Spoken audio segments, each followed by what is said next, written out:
Thank you very much.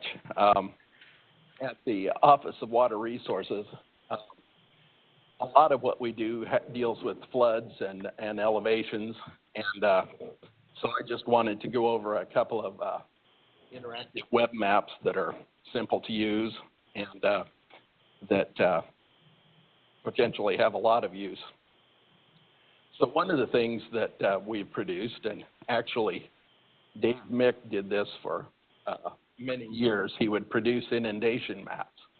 So when your flooding's occurring and they have a forecast and a gauge is supposed to reach a certain level, Dave would produce inundation maps that showed where the water would be and how deep it is.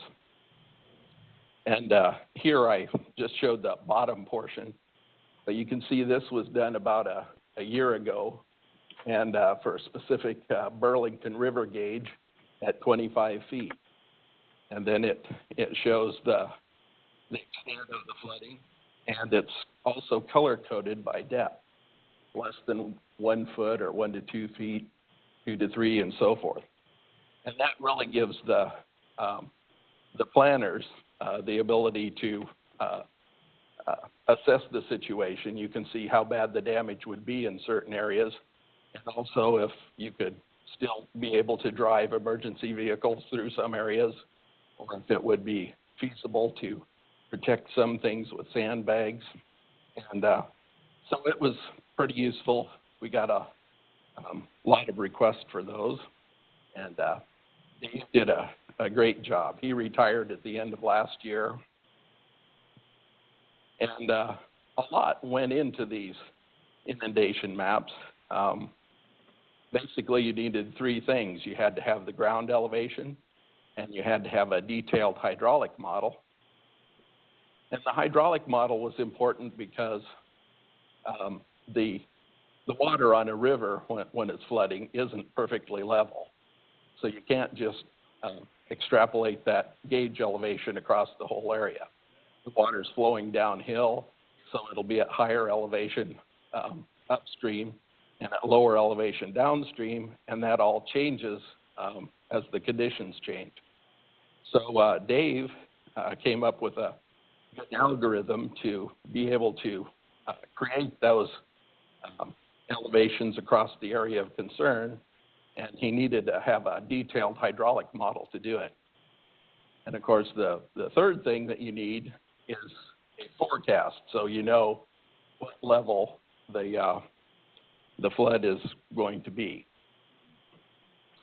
And so the ground elevation we get through LIDAR, and if you're in GIS, a lot of you are probably already familiar with that, but that's collected by airplane using laser, works like radar, and it has inertial instrumentation that records the orientation of the plane, and the location of the plane is determined from differential GPS. They have a GPS base station on the ground, and so they can determine very precisely where the laser beam is pointed, and then based on the return time, they can do the elevation.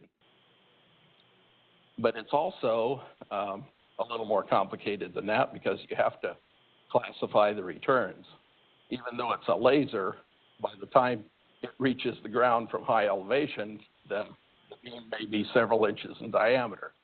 So if it's going through trees or vegetation, it gets a return off of branches and leaves, and then part of it will probably get through to the ground. So all of that has to be successfully processed. And it doesn't always happen just automatically. There's been a lot of LIDAR missions that failed. So I wanted to do a shout out to Sheena Beaverson at ISGS for coordinating the collection of LIDAR data and making sure that we have the QA/QC developed and processed.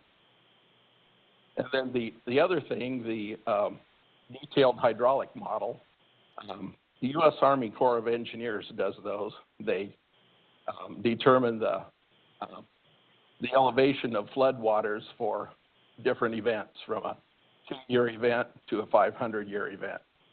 And so they produce a series of cross sections down the river, and they will have elevations tied to each of those events. And you could use that information and then use the relationship during the certain events to determine what the elevation difference would be during a predicted event. And then the third thing is the forecast. So the National Weather Service has good gauge forecasts, and I don't even know what goes into that analysis to produce the good forecast. But here's a chart for a river gauge, and it shows the solid line, more or less solid, of what the condition is now, and then it has the predicted condition for several days in the future. And you also notice that it has marked on there the various stages where it will trip into different categories, like action category, or it would be a minor flood stage or major flood stage, and they have a color coding on their charts. So the next big leap was instead of doing individual inundation maps every time there was an event, Dave put together a whole library of inundations that for every gauge in an area of interest, and he did that along the Mississippi and also the Upper DuPage River, so that you would be able to input the stage level on a gauge, and you could get your inundation map.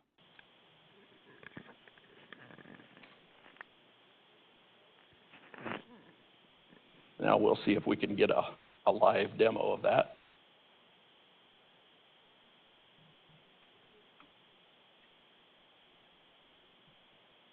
So here it shows the map and all the areas of river gauges that have been mapped along the Mississippi. And we have these bookmarked. So if you click on Andalusia, for example, it pops up with a gauge control here. Oops.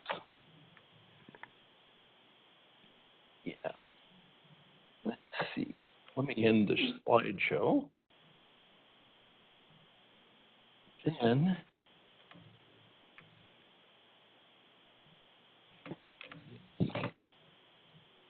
okay, there we are. So we have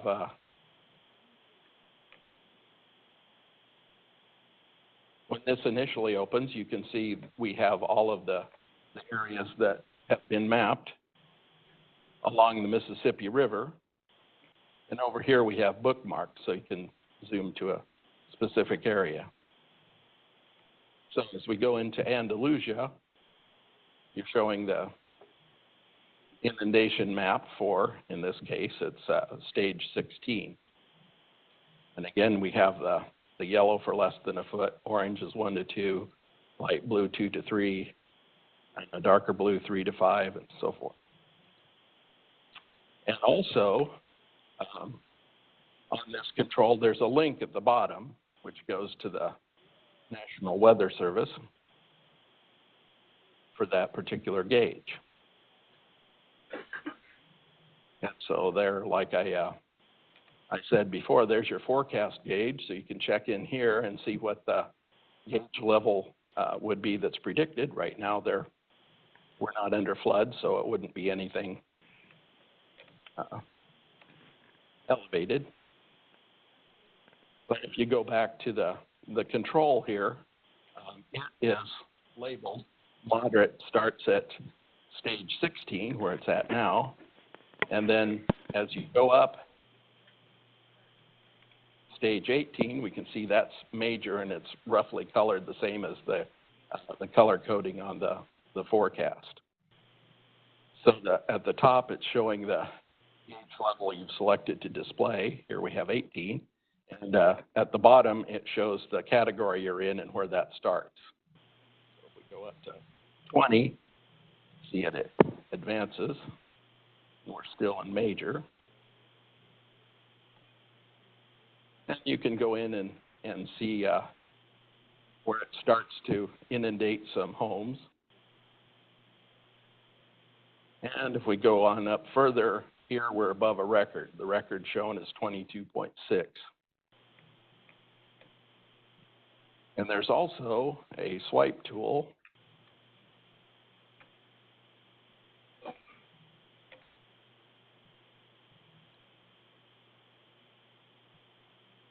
which isn't working right here, but a lot of you are familiar with that. You're able to swipe the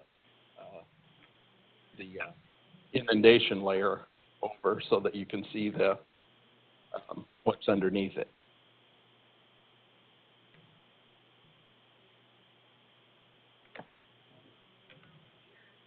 And as you zoom out, you get out of the area, that control slider will go away. And you don't have to use the bookmarks. You can go up and zoom into an area.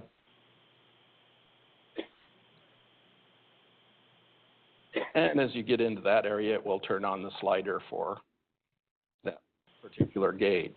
So in the Dubuque area, moderate 18. You go up further and further. And here, you see the water just basically getting deeper.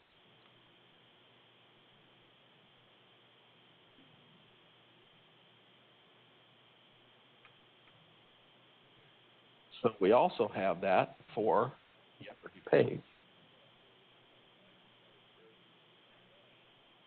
And there again, it works in the same way. Here's the displaying stage.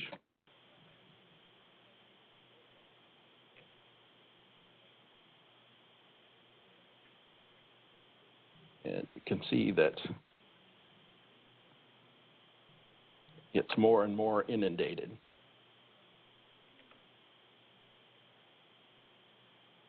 So it's a very simple tool and easy to use.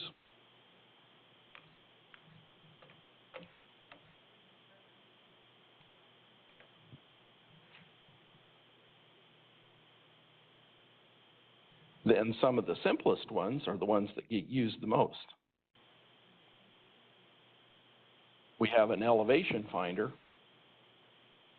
which is very simple, and I want to give a shout out to the ISGS who put their LiDAR data out in a service so that we could make use of it.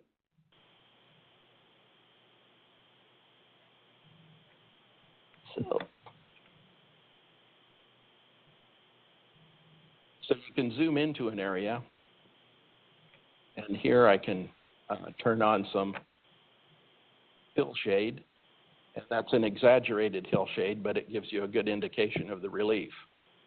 And then if you click on a particular spot, it returns the elevation of that spot up here. So that's 542.28 feet. And then you can click down below and see that's 525. In between, it's 536. And so there's a link here where you can click on that and bring in more information. And here it tells you that that's in Henderson County, and the LiDAR was collected in 2012. You've got a link to the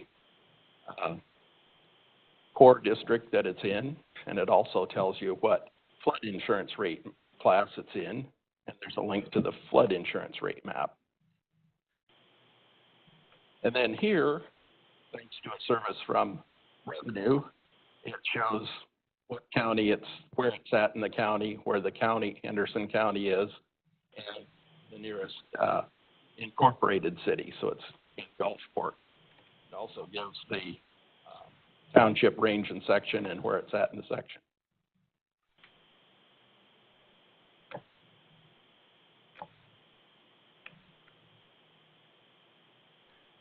So they use this for a lot of different things. I'll give you an example of a practical use, you can input an address or a lat and long.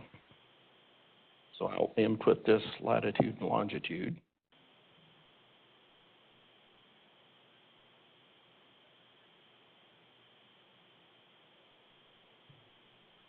And as you zoom in, let's turn off the hill shade, you get an aerial photo. And we can see that that's right on a house located there. And one of the issues that we deal with, if we turn on the DFIRM map, we can see that that's in a flood zone. And it's in zone AE. Well, first, let's find out where we're at. Okay, that's in Henderson County, and it is just east of Gulfport. But if we open our firm class, we can see that zone AE is an area inundated by 1% annual chance. That's a 100-year flood area for which BFEs have been determined. So that's the base flood elevation. And these maps are not always perfectly correct. So if we go to the link to the FEMA Flood Center,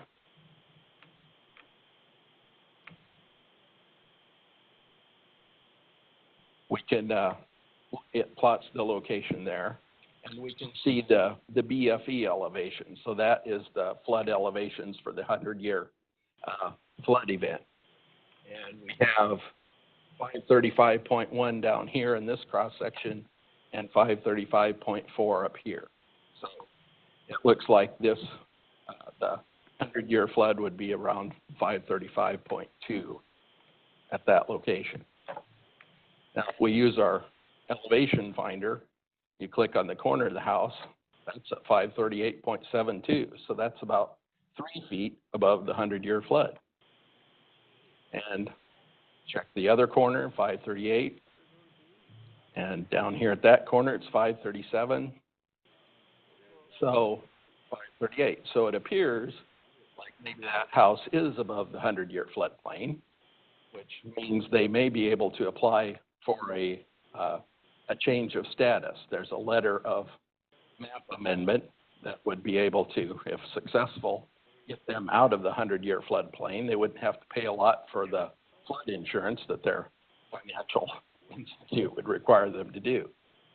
So we have people that deal with the floodplains and things going on in them all the time. And this gets a lot of use because they can do a quick check with the LiDAR to make sure that a person's in or out of the floodplain. A lot of times people are contemplating things. If they want to build something, is this really in the floodplain? And it costs a lot of money to do a LOMA. So this is an inexpensive way to check and see before you prepare the application if you're likely to be successful or not. So, and like I said, this is a super simple application. You just click on it and it gives you an elevation, and that probably gets more use than anything else in our office. So are there any questions? Wait for the mic.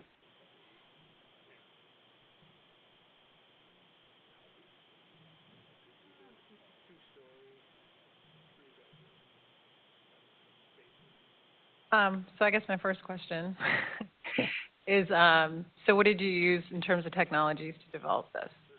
It's magic. Both of those are using the JavaScript API. And so like I said, this depends heavily on the web services from the ISGS. And that's a huge amount of LiDAR data, and they've done that statewide.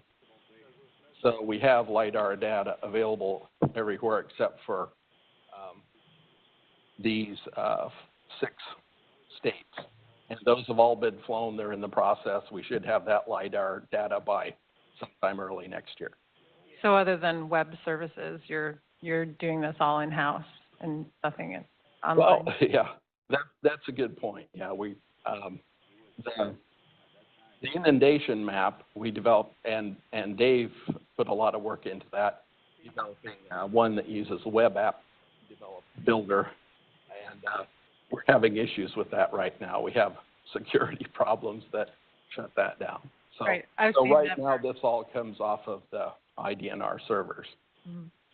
I've seen that version. Is there any plan to try and make that version of it work in addition?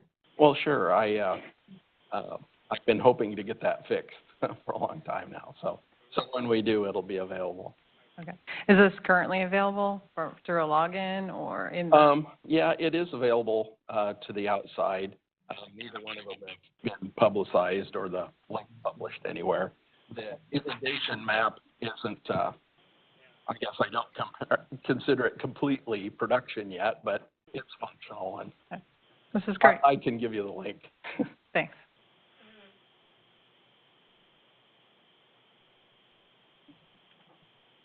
I have a question. I'm in one of the counties that are grayed out.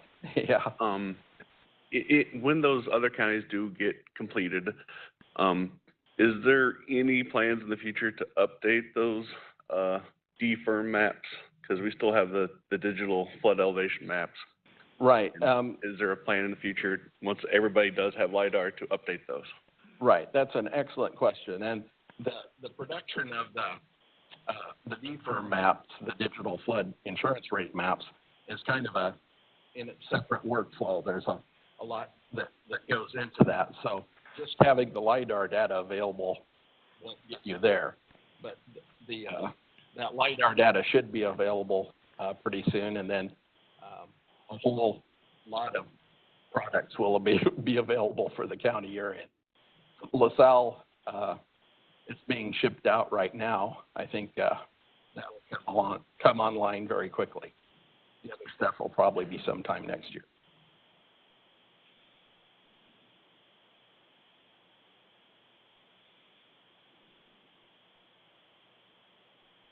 Okay. I think that's all I had.